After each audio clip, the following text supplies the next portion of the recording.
વિદ્યાર્થી મિત્રો, આજનું આપણું પ્રકરણ છે પ્રકરણ નંબર 5, દીકરી. દીકરી એ કાવ્યનો પ્રકાર છે ગઝલ, જેના કવિ છે અશોક ચાવડા અને એમનું ઉપનામ છે બેદિલ. એ સુરેન્દ્રનગર જિલ્લાના મંડળાસર ગામના વતની છે.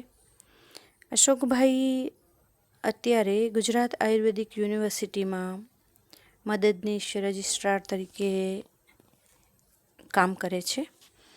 એમણે પગલાં તળાવમાં અને પગરવ તળાવમાં એ 2 ગઝલ સંગ્રહો અને ડાળખીથી સાવ છૂટા એ કાવ્ય સંગ્રહ છે એ લખ્યો છે.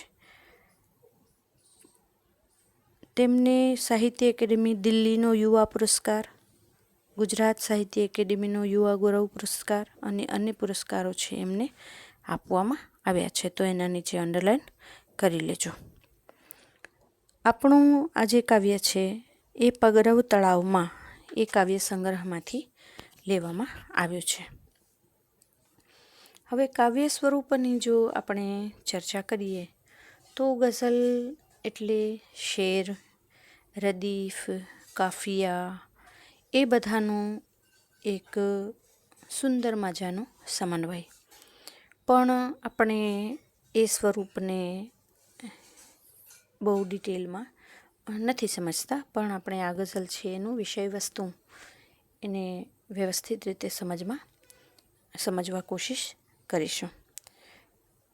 દીકરી વાલનો દરિયો એ વાક્ય બહુ જ પ્રચલિત છે. દીકરીઓ પર ઘણું બધું લખાયું છે કે સંતાનો છે એમાં દીકરી એ વ્યક્તિને જ મળે છે કે જે બહુ સૌભાગ્યશાળી હોય છે વગેરે વગેરે. પણ તેમ છતાંય આપણને ભારતની અંદર જ નહીં, વિશ્વમાં સ્ત્રીઓનું માન કેટલું છે, ભ્રૂણ હત્યાની સમસ્યા, શા માટે બેટી પઢાઓ બેટી બચાવો એ વિધાનો કરવા પડે છે. કારણ કે સ્ત્રીઓ છે એની અસ્મિતા પર, એના પોતાના અસ્તિત્વ પર ખતરો, પ્રશ્નાર્થ એ બધું જ્યારે સમાજ જુએ છે ત્યારે એ સમયની અંદર અશોકભાઈએ પોતાની જે દીકરી પ્રત્યેની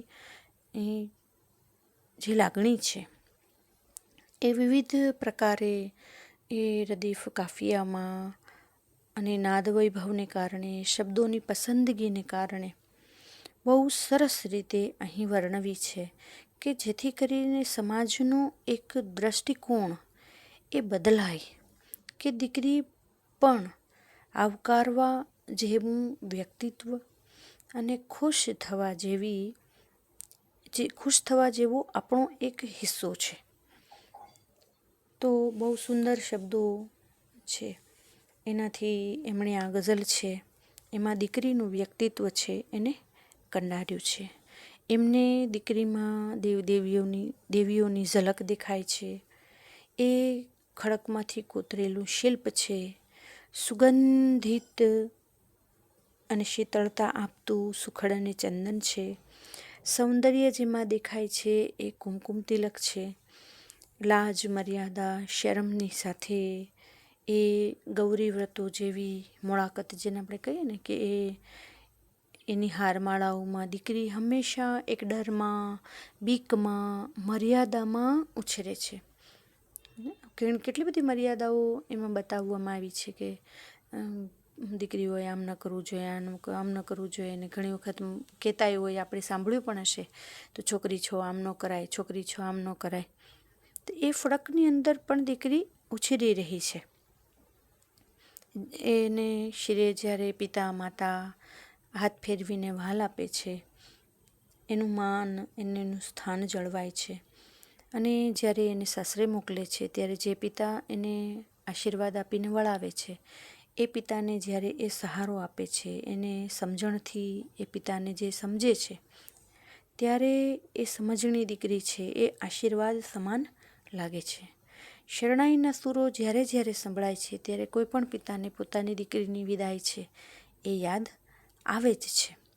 અને એ યાદ જ્યારે આવે છે ત્યારે આંસુઓ માટે જો કેવા સરસ શબ્દો વપરાયા છે કે પલકમાં ભીની થાય છે દીકરી. કે દીકરી, કોઈ પણની દીકરી જ્યારે વળાવાતી હોય ત્યારે પોતાની દીકરી છે એનું વળામણું યાદ કરી અને આંખમાં આંસુડા આવી જાય છે. એ પવિત્ર છે, તુલસીના ક્યારા જેવી છે. માતા પિતાના ઉપર સ્નેહનું ઝરણું એ હંમેશા વહાવતી હોય છે. એટલે ખૂબ મધુર, ખૂબ વાત્સલ્યપૂર્ણ એવું વ્યક્તિત્વ છે.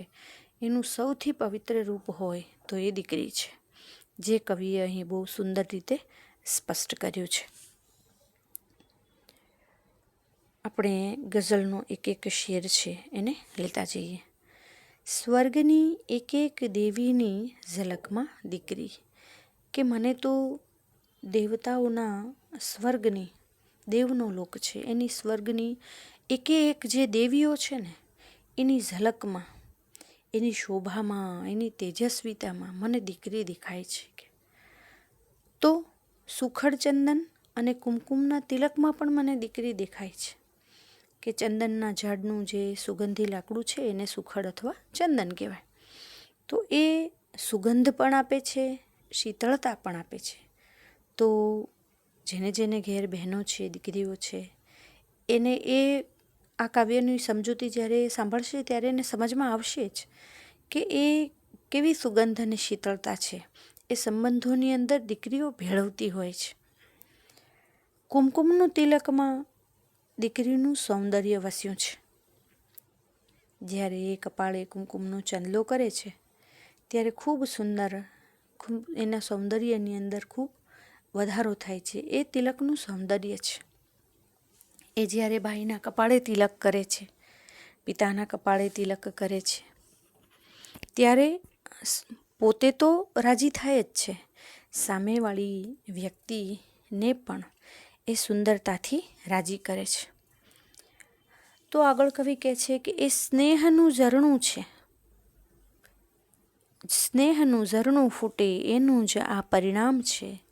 કોતરે છે કોઈ વર્ષોથી ખડકમાં દીકરી, કે સ્નેહના ઝરણાનું દીકરી છે ને એ પરિણામ છે, એ ફળ છે.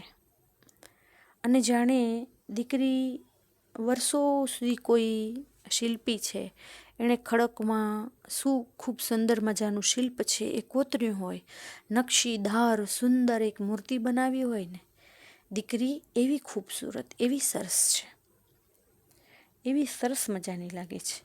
અને દીકરીના હૃદયમાં સ્નેહનું મીઠું ઝરણું વહે છે. એટલે દીકરીઓ બહુ મીઠડી હોય છે, બહુ મીઠી લાગે છે.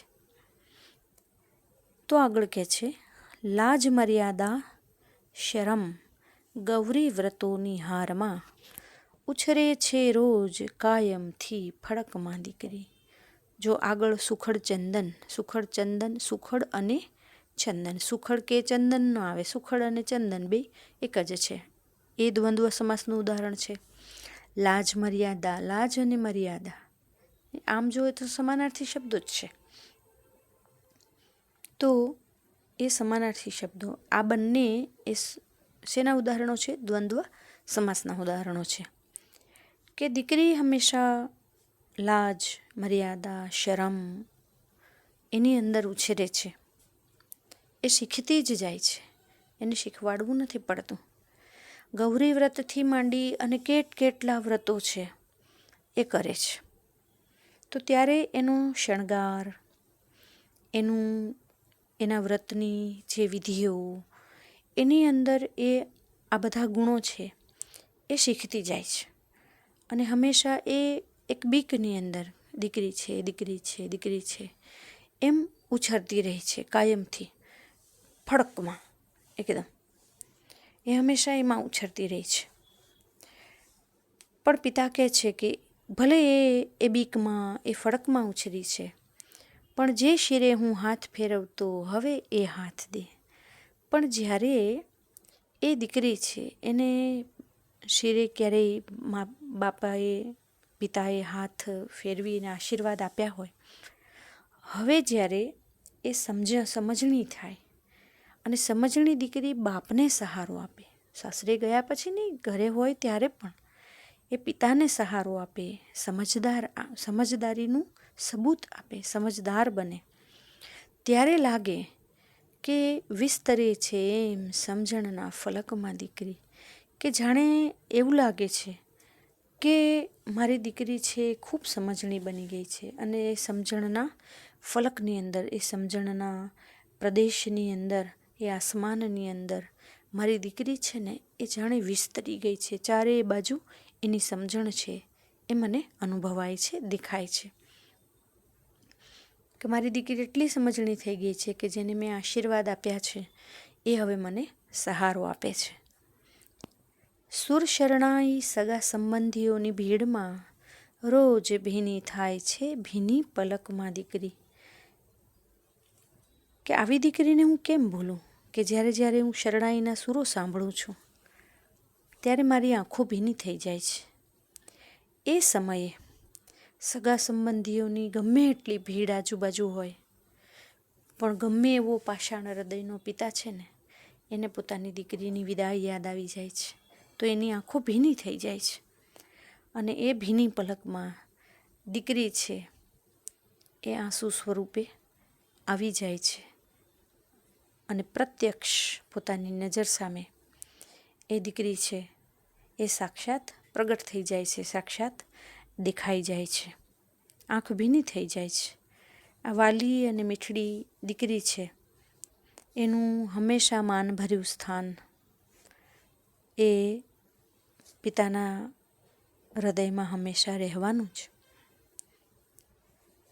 પલક એટલે આંખનો પલકારો એવો અર્થ અહીં થાય.